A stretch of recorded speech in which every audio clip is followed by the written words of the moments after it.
Well, Susie, welcome to the podcast. You were one of the first overseas players we had over in WA when the big fella Steve Jenkin brought you over as our overseas pro. And since then, female cricket's gone mad with players like yourself playing in comps all over the world, as well as international cricket. And your schedule now is pretty packed. So, growing up, if we go back to that little girl, though, did you think any of this was actually possible? No.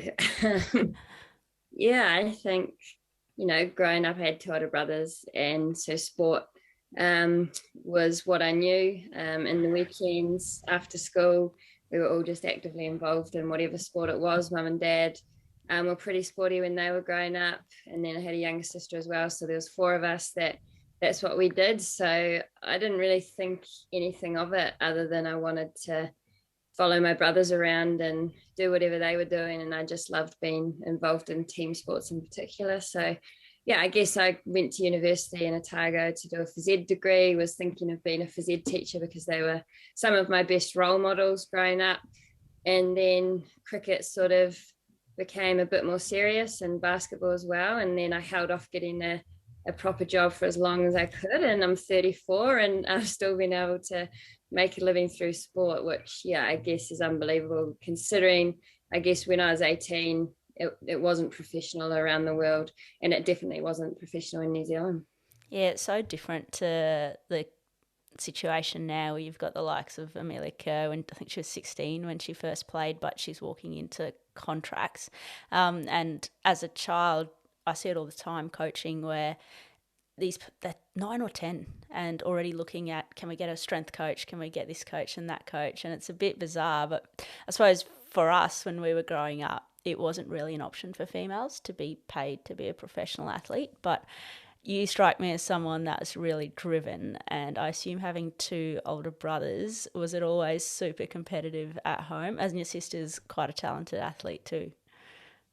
Yeah, well, it wasn't intentionally competitive. It was just the fact, especially with cricket, I wanted them to want me to play with them. So, my oldest brother, Tom, he used to have me run in and bowl from, like 2 meters away. So it was quick enough for him. And then it was just about me wanting to prove to them that I could compete with the boys. And that's probably what became competitive. It was more about me trying to stand up for myself as a girl to show them that I could do it too. And yeah, I think that sort of sparked that competitive edge. When I got playing with, just females, I already wanted to prove myself.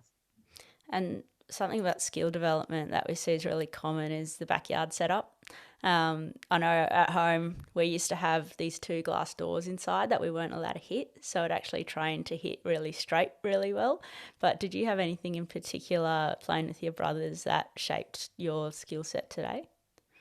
Well, I like to blame one of my shots on the backyard setup and the environment, but we lived out at McAndrew Bay, which is around the peninsula in Dunedin initially, and we had just sort of a nice, it felt like a massive oval, but it was a tiny oval shaped field, and if you hit it over the fence, it was six and out because you had to go into the forest to find the ball. So that probably encouraged us to keep the ball along the ground. And then we moved into a townhouse, and it was sort of, there wasn't really a yard to play in, but we had like this L-shaped sort of pathway at the back of the house. So if you hit it in front of point, you hit the house, but if you played it late enough, the late cut, This which is explains a lot. rounds, so cutting off our stumps, middle stump, getting it behind point, I blame that environment, and it was just natural. And if I hit it square, it hit the wall next to me and bounced back. So that was just the nice shot to play. And I think that became a really instinctive shot that coaches have tried to get out of me in the past, but I've just embraced it. That explains a lot because normally the players that like playing the cuts and the late cuts are usually a bit smaller, and the taller players love banging it down the ground. But I remember Big Stevie was hating on you playing these late cuts, but you never missed them. It was brilliant. And moving forward, your basketball's also huge. You're an Olympian, which is really cool, and I can't wait to talk about Kobe and LeBron down the track. But something that is difficult is managing both cricket and basketball at a high level. And I read somewhere that when you were 15, you broke your collarbone and you came back, and the coach said, "Look, you lost a bit of fitness, and your skills are great, but your fitness isn't quite there. Now, if I put myself in the shoes of a 15-year-old girl going through all sorts of things, identity, normal teenage sort of stuff, and then you're told you're not fit enough, how did you take that in? Was that something that you were like, yep, I'm just going to get fitter, that's great? Or was it more of an identity crisis? Yeah, it's funny, as you get older, you look back on parts of your life that you feel may have influenced where you are, and that for me was a real turning point. And I honestly remember it like it was yesterday, because I'd suffered that collarbone injury. And when you're 14 or 15, you don't realize how good physical activity is for you and how important nutrition is. You just kind of eat and run around after school. But I was, sat on the couch for 8 weeks with a broken collarbone, and put on a bit of weight, and then got to these trials. And yeah, he sort of said, oh, look, you're not fit enough for international basketball. But I think I sort of took that as I was a bit overweight, and I remember bawling my eyes out to mum afterwards, and like, I'm never playing basketball again, I'm going to go play cricket, like stuff them.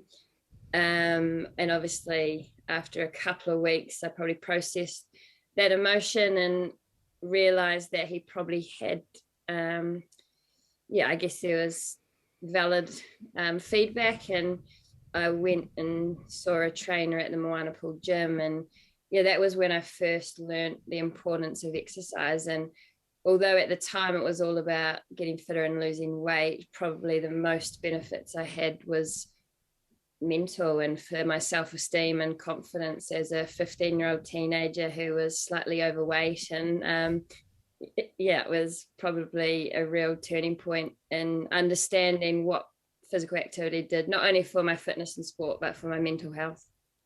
Yeah, and did you, following on from those years though, always have a little bit of a struggle with whether it was body image or fitness, or was that something that just sparked you and it's something you loved moving forward? No, if I'm probably completely honest, I still have that 15-year-old girl inside me somewhere. And I guess once you're told that, that's how you see yourself. And as an athlete, you see all these pictures of athletes and what you should look like, and those are the images that people tend to promote. And when you weren't quite the perfect look in an athlete, I guess what people see as athletic, it did really play a massive role in me overtraining at times.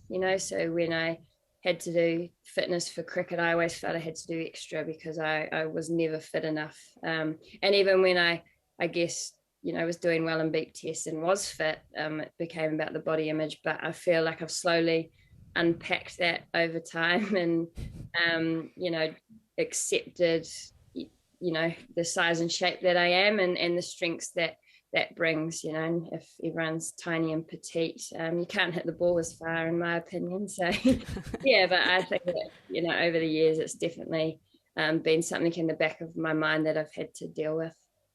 Yeah, and if, again, going back to that period and probably moving closer to your 20s, you're training for basketball and cricket at quite a high level. You've got fitness sessions, and I assume they're probably both sides telling you to do slightly different things fitness wise. And then on top of that, you're trying to study for your physical education degree. How did you fit all of that in? I didn't really. Oh yeah, there was one point where I was training for a basketball tour, and there was White Ferns camps throughout the winter, and I was studying my phys ed degree, and I had exams, and I wasn't very good at asking for favors. So if the basketball trainer said do this program and the cricket trainer said do this, I'd try and do both when they were just really overlapping and I was overdoing it. And when it came to exam time, I just got myself really stressed out about ticking all the boxes, which I didn't really need to do, and almost got close to burnout. But thankfully, yeah, I guess having the support of my family and them realizing that was going to happen, we reassessed, I guess, the next 6 months. And then I had to have those conversations with basketball and cricket around what sessions I could give and take, and them knowing what sessions I was doing for the other sports. So, yeah, I tried to do everything and realized that that wasn't sustainable. And I learned pretty quickly that that was all around communication. Yeah, and basketball is traditionally a bit more difficult to make, I'd assume, in terms of actually getting selected. There's only 5 players on the team. Correct me if I'm wrong, but I'd say there's a lot more people playing basketball in New Zealand than women's cricket at the time. So were you someone that was kind of constantly on the fringe of selection when it came to basketball? And were there any lessons from like trying to make it in that competitive environment that you took into cricket as well, or life in general? Yeah, and I think this is why I'm such a big advocate for young people playing lots of different sports, because you learn so many different things, not just through skills, but mentally as well. And like you say, in Dunedin, making the cricket team, you probably just had to turn up to the trials. Basketball was a bit more competitive, but then going into the New Zealand environment, it was extremely competitive.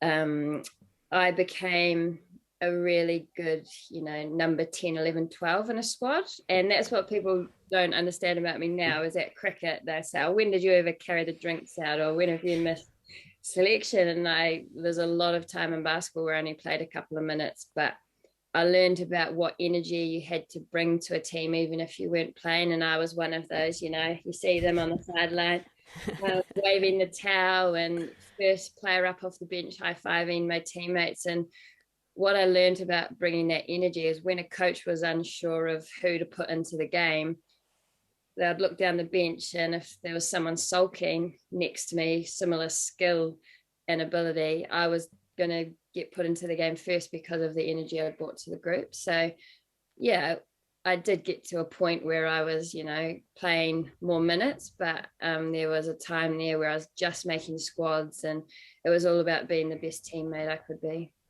And then how did you then manage trying to just make that squad with cricket as well? And was there a point where you had to make a decision on what you needed to do?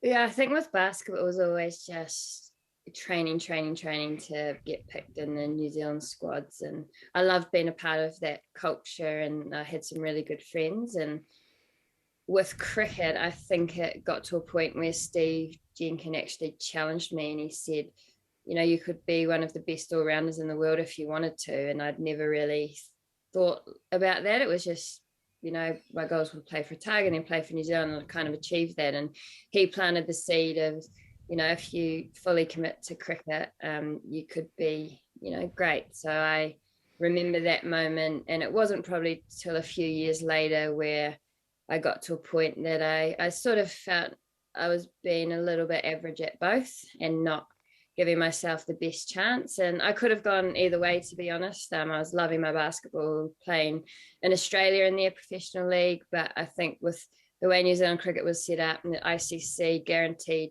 tournaments and tours, cricket became, I guess, a bit more of a career than basketball potentially would have been. And I would have had to have left New Zealand. So yeah, I think it was around when I was 24, 25 where I made cricket number one. I still played a little bit of basketball, but cricket was definitely the priority.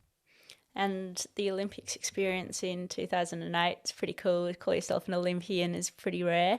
And I have heard some stories about you partying with LeBron and Kobe, and I'm sure you've spoken about this a lot, but how was that experience? And did it actually make that decision to walk away from basketball that little bit harder?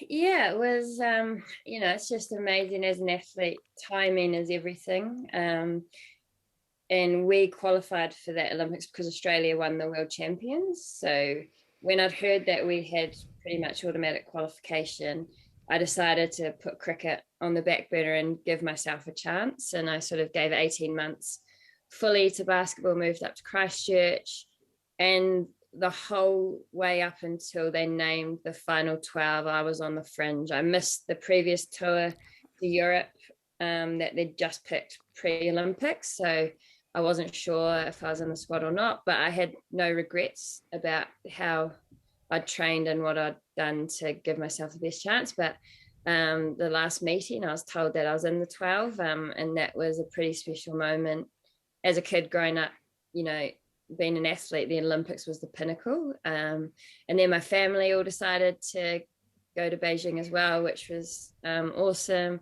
The whole experience of being in the village with the New Zealand team, the other athletes, watching the hakas, playing against China, USA is something I'll never ever forget. But obviously, I think we won one game, finished 10th out of the 12, and then the great thing about the Olympics at the time, not with COVID, but you can't leave until the whole New Zealand team leaves. So we had 10 days left in the village with no sport to play, just to watch, and that became a bit of partying.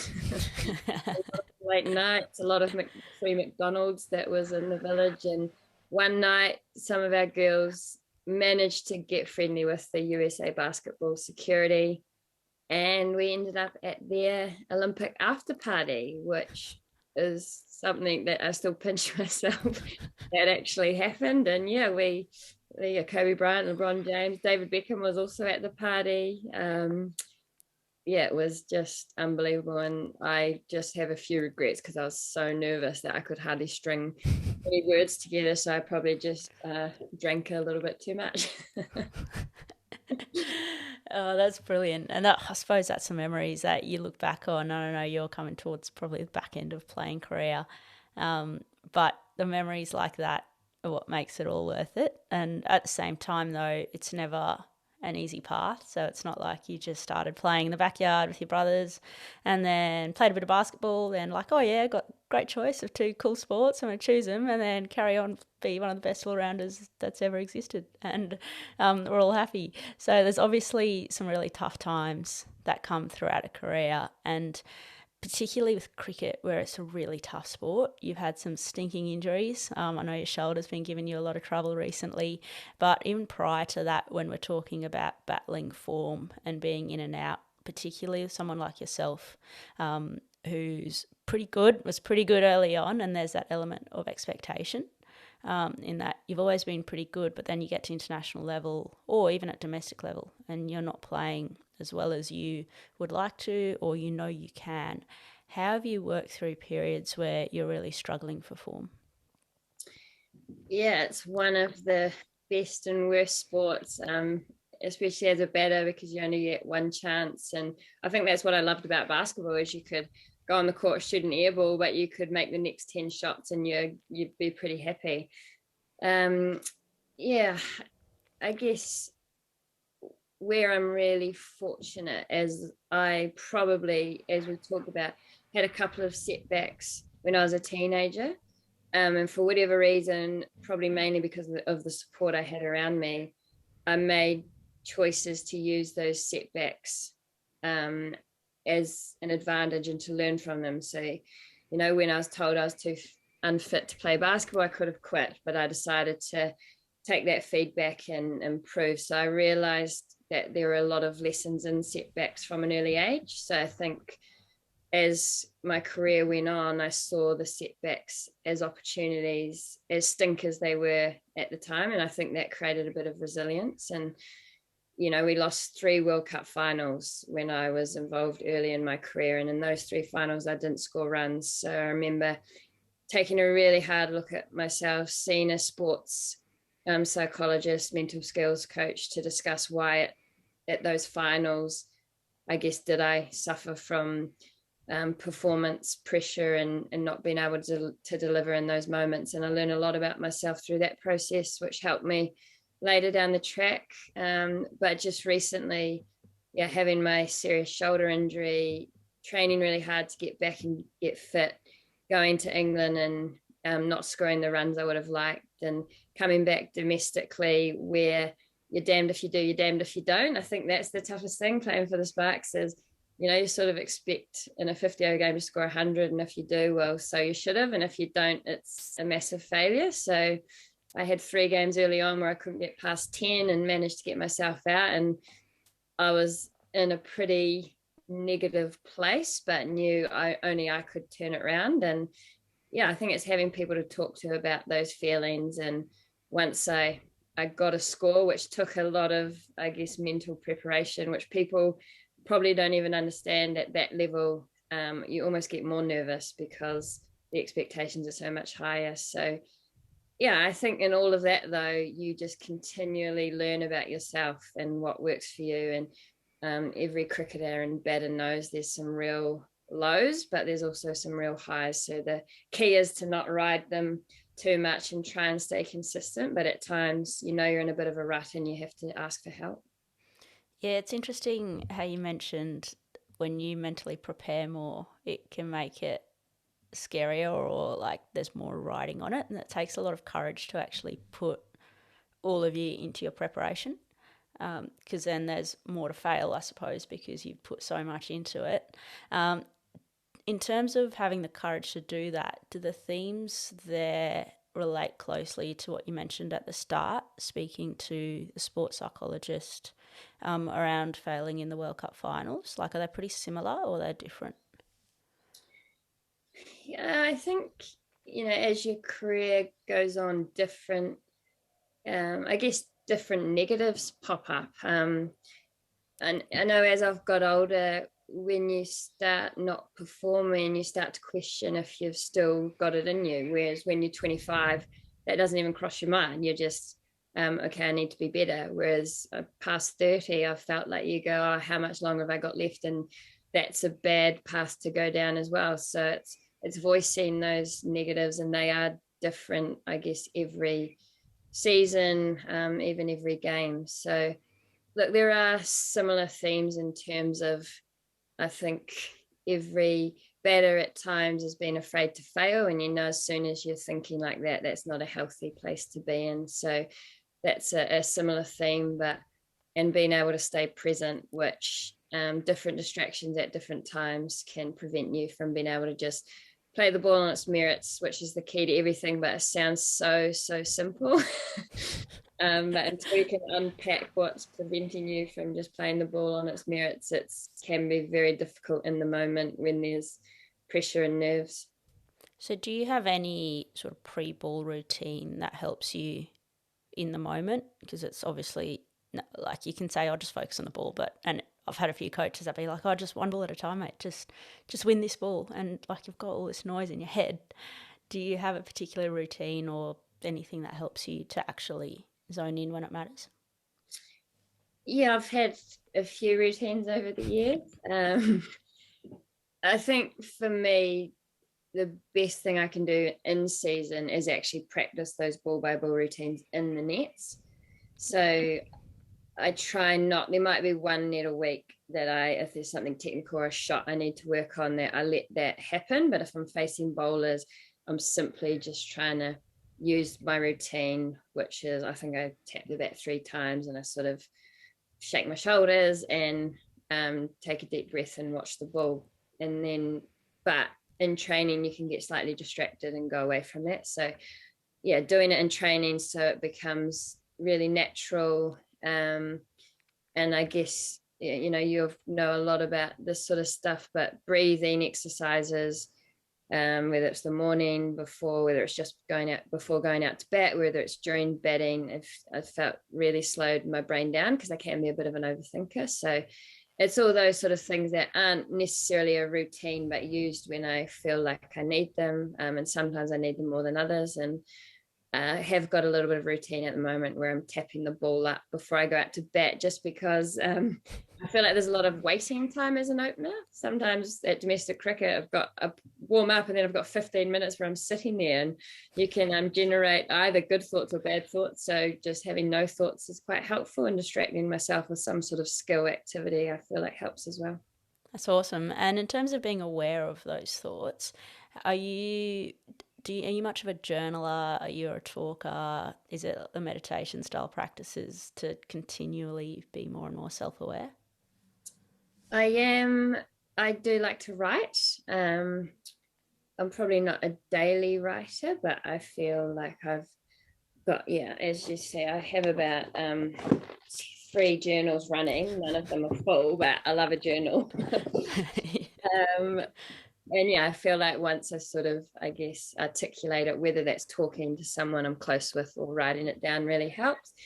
And yeah, I have probably the last 5 years used sort of headspace type activities. I think there was the Cricket Australia one they developed. Do you remember what that was? I probably should, but they had an app anyway, just yeah. different ideas around that. And I work with a guy, Gary Hermanson in New Zealand, who, just I guess different mindfulness exercises to be present, which is not only helpful for cricket but everything. But I wouldn't say I have a daily practice. I just every now and then enjoy the quiet time and quietening my mind.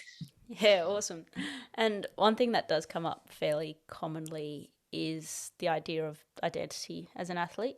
And if you've got all your eggs in one basket and then it's not going well, you can suffer in terms of your mental health because you lose that, like, who am I if my sport's not going well? But at the same time, having that identity and that drive is part of who you are. As you said, as from a kid, all you wanted to do was run around and play sport.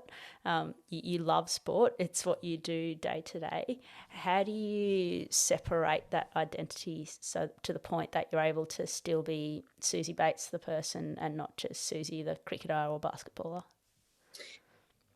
Yeah, if I'm honest, I probably haven't nailed that because I've always, since I was 15, been an athlete. So it's easy to sit there and say, oh, this is who Suzie Bates is, but I've still got that athlete identity. So I think until I retire, I'm not going to realize how much that identity impacts me. But in saying that, I do feel like I've had a little bit of practice with my injury, being out of the game for 12 months. You sort of take stock, and without the cricket running your life, what you actually want to do as a person with all that spare time. And so getting involved in basketball again, doing a little bit of the commentary, I guess just having that space to be Suzie without cricket was a nice way to kind of see what retirement will be like. But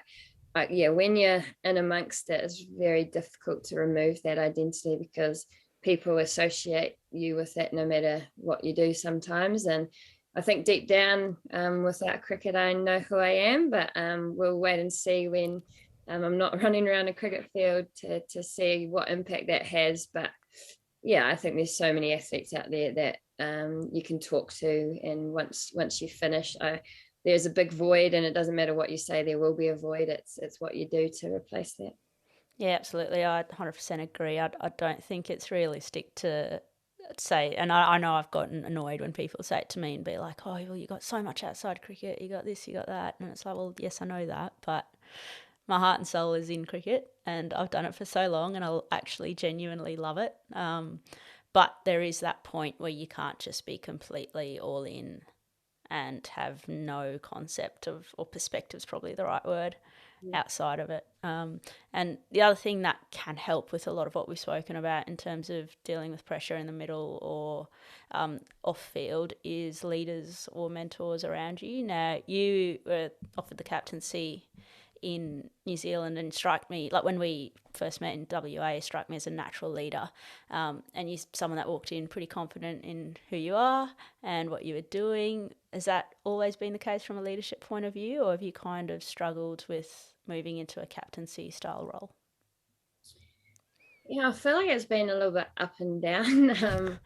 I feel like age group level growing up, it was natural, but probably mainly because of my skill ability. I feel like when you're performing and one of the better players, it's easy to lead because people, I guess, look to you when things are a bit tough and you have confidence in that peer group. When I got asked to captain New Zealand, I in no way thought I was ready, and that was probably tactically. I just hadn't captained even at domestic level, let alone that level. So that made me pretty anxious and unsure. But I think having a chat with people around me at the time, it was like, well, you've been picked to be captain for who you are. Make sure you continue to just lead authentically in that way, and you can learn all that other stuff. And that was really helpful. I didn't try to be someone different.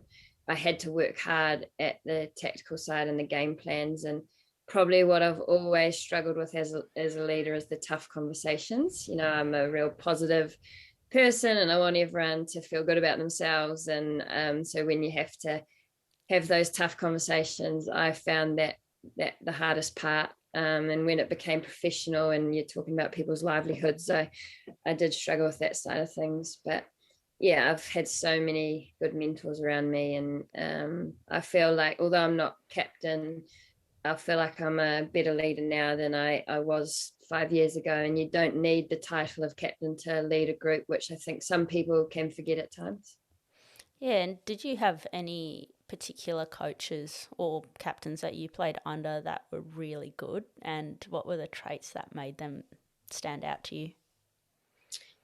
Yeah, my first ever domestic captain, Sarah Sukigawa, Oh, who yeah.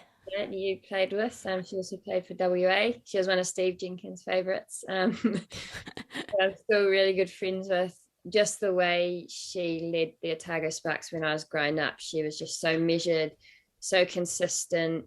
She was tough but fair, and I just really respected the way she went about things. So to have her when I was 14, 15, I guess I didn't realize at the time, but I was learning a lot from her approach. And yeah, I guess even now, to be honest, Sophie, although she's younger than me and being captain, I feel like she's helped the rest of the group grow as leaders, and I've really enjoyed being a leader under her and her collaborative approach. So yeah, you're just continually learning of how to be a better teammate, and that's, I guess, the longer I play, the more I realize that that's the most important thing. Like the runs and wickets can be so fickle, but actually who you are consistently in a team really makes a difference. Awesome. And I've seen something that you've written, and it's about the idea of why and inspiring others. And we've spoken of, like, you've had a pretty incredible career doing all sorts of things. But you're now moving towards the back end, but you're still training at a really high standard. You've got some coaching things going on in basketball as well. And you've written here, so there's only one thing that gives you a reason why, and that's inspiring others. When you play for as long as I have, yeah, you have team goals and personal goals, but the most impactful thing you can do is inspire. That's something that's really, really powerful. And I suppose, what is it that's motivating you now to keep going, and who are you looking to inspire and how? Yeah, it kind of gives me goosebumps when I hear that, because that is what I guess makes it all worthwhile. And I think, like we've talked about, if you go back to the start of my journey growing up, I didn't see who I could be. You know, I saw my brothers, I saw black caps, I saw NBA players on TV, and I didn't have a really obvious role model to be a professional athlete. So now, I guess, on the flip side, there are so many female athletes that can, I guess, take a non-traditional path and actually commit to an athletic career for 20 plus years and make a good living and be on TV and be role models for young boys and girls. And that's what I think is the most important thing, just to give females other options. And have a 13-year-old girl aspire to be a professional athlete, I think is really empowering. And yeah, that's probably why I am motivated to do what I do. I love being part of teams and I love being active, but that makes it all worthwhile. And with the Home World Cup in New Zealand, knowing in 2000 that when the White Ferns played and won the World Cup, that was the first time I was like, I want to be a White Fern. So now you have the potential to do that as a player, and it's almost come full circle. That just, yeah, every day I wake up and I get excited about that. Yeah, I may or may not be secretly going for New Zealand in that World Cup. But I think I think it'd be a pretty cool story. You got, like, because it's been delayed as well with COVID. I think you guys must be chomping at the bit to get after it, and being at home, it just could be an absolute fairy tale way to finally win that World Cup. And we also talk about we talked about a little bit earlier about the current generation, which you're working towards impacting and inspiring. But I just saw the article the other day about Amelia Kerr, and she's taking her break for mental health leave. That's something that's happened in Australia, England. You're seeing it all over the place in all sorts of different sports. What do you hope that the next generation coming through get right now that the professionalism's there? What do we need to do to get it right so we're not having all these other issues on the side? Yeah, it's a tough and a big question. Yeah, I feel like the great thing is people are now willing to talk about that stuff. And I find it in the Sparks when I have sort of 19, 20-year-olds, and they're so open with life and talking about things, which I definitely wasn't at that age. So that's a real positive. I guess what we need to get right now, in my opinion, is those conversations on the social media platforms are awesome, because you can reach so many young people that may be struggling with similar things, and having a really successful athlete also admit that they have those battles can really help those people. But I feel like we need to keep having those one-on-one conversations, not just on those social media platforms. I think just being able to sit down, have a coffee, and talk about your vulnerabilities and help each other in those those small day-by-day ways is where, as athletes, we can go next. I think too often we want to put on this brave front, which we've started to break down, and people are willing to talk about the struggles. But now it's talking about it casually, and that those conversations becoming the norm, and leaning on each other to work through that. So yeah, it's an interesting time, because it is becoming a hot topic, and there's so many female athletes in particular that are willing to talk about it, and it'll be great to see more male athletes talk about it too. And yeah, we'll see where it goes. But I guess I'm always willing to talk to any athlete who's got some struggles and have a conversation, and make sure that they've got the support they need. Yeah, I think you've hit the nail on the head in terms of the vulnerability and opening up side of things. And it's interesting, a lot of the research around depression and anxiety is around connection. Or there's a really good book called Lost Connection by Johan Hari for anyone that wants to read it. And we think, though, like through in our brain and external influences, that we need to be perfect to achieve those connections, or we need to achieve a whole lot of things. So achieve, like, whether it's a sport career or the degree or the perfect house or wife or husband, in order to have that deep connection. But if you think back to your relationships, it's actually your imperfections that connects you the most. So that banter, the nicknames, the trouble, like the people that inspire you, like for me anyway, are the ones that have had a really tough time and come through the other side and are able to actually talk about it. So I reckon you've a very difficult question. You've hit the nail on the head, where it's about being more human, I suppose, rather than, or the human being rather than the human doing, I like to call it. That's beautiful. And like, even just saying that, I reckon there was a phase probably in my mid-20s where, unless I was feeling my best self, I didn't want to go out, and connect. Whereas it's actually, those are the times when you're feeling a bit flat, or you're not feeling your best, that you go and catch up with a mate. We can't wait until, like you say, everything's perfect to connect. So yeah, that's awesome. And I think that's the step we've got to take, is not hiding behind screens or hiding inside, actually getting out when you are vulnerable. Yeah, absolutely. It's that actually able to go out day to day. I think the big articles or podcasts or interviews are awesome and they get the conversation going. But for me, it's that day to day. You're seeing your partner, your sister, or your teammate at home, and you're just checking in and having those conversations.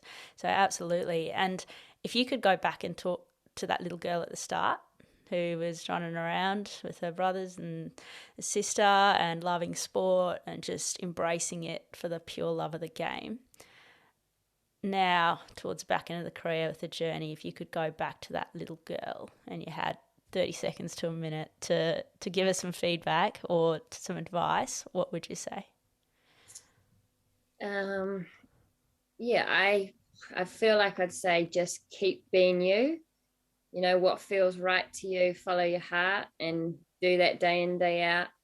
Um, and just to let them know that there's going to be good days and bad days, but it is all worth it, and it all makes it worthwhile in the end, and that you're going to have some of the best times of your life in sports. So don't get too down on the bad days, and enjoy the good days. And I think it's as simple as that, and that's still what I'm trying to do at the moment.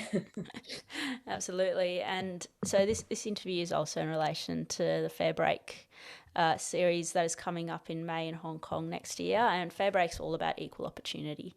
So how you've been as a female athlete from the very start to the end has been incredible in the growth of the female game.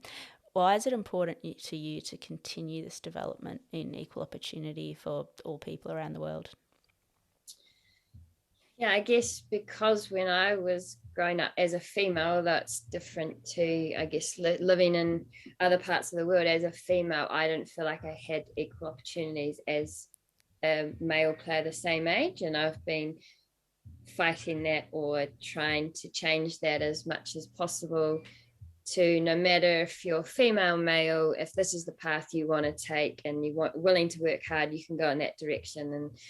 And I feel like this Fair Break tournament and having these events, if a female cricket player is born in Fiji and wants to play cricket around the world, why should they not have that opportunity just because I guess the Fiji Cricket Board don't have the finances to do that? So it's really important to me, because a young girl growing up anywhere, if they want to play cricket, I want them to be able to have a pathway and be motivated to do that. So that's why it's important to be part of it, because although in New Zealand we haven't had equal opportunities to the males, we've had far more opportunities than other parts of the world, and we're pretty privileged now with what we get to do. So just allowing as many people around the world to have that opportunity.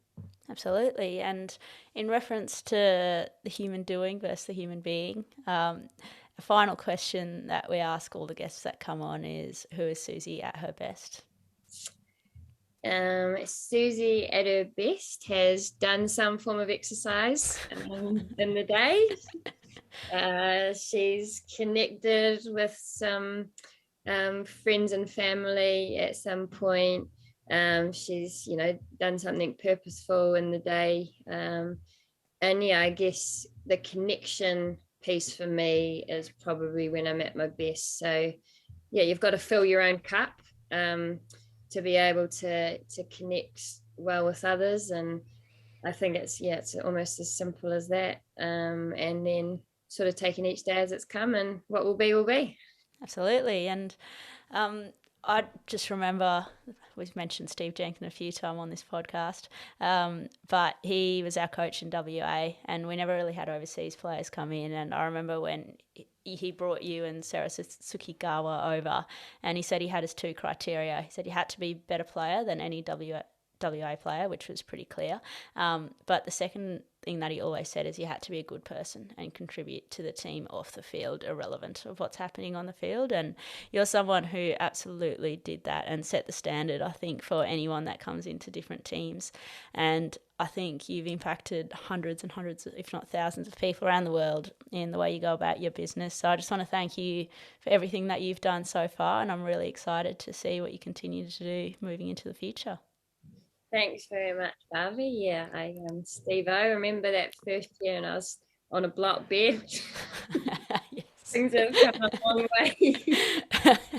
From, I completely forgot you're staying on a block bed, a blow up bed Yeah, in. they live it up at the Seaboard now. So Yeah, so there you go. That probably summarises everything pretty well. All yeah, right, thanks, Suze. no worries. Thanks for tuning in. If you want to continue to be part of the Inside Edge project, hit subscribe or leave a comment below. We're also on all major social media platforms. I look forward to having you along next time.